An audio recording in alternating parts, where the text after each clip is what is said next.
Sakto-sakto, Master. Mayroon kasi nagre-request sa probinsya daw nila. Sinasabi na hindi mananalo ang itak sa patalim. Tama ba yun? Tama yun! Paano? Ito, tamang pagtaga. Okay, para manalo yung kutsilyo. Yan o. Sige. 1. Kayang-kaya ko yan. Oh, 1. Yan o. 1, 2, 3, 4. Hindi ka mananalo. Isa pa. 1, 2, 3, 4. Mabilis. Bang, bang, bang.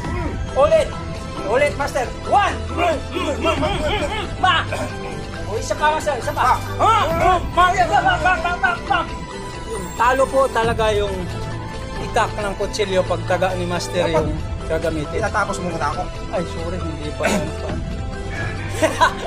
Pero ganito po yun. Depende sa gumagamit yun. Okay, halimbawa, kung wala kang alam, di mo alam gamitin to, kundi tumaga lang.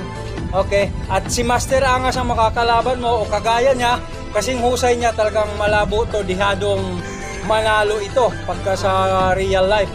Okay, pero kung parehas kayo mahusay, dito ka na sa itak. Okay, sa may itak na ako pupusta. Mas yamado ka.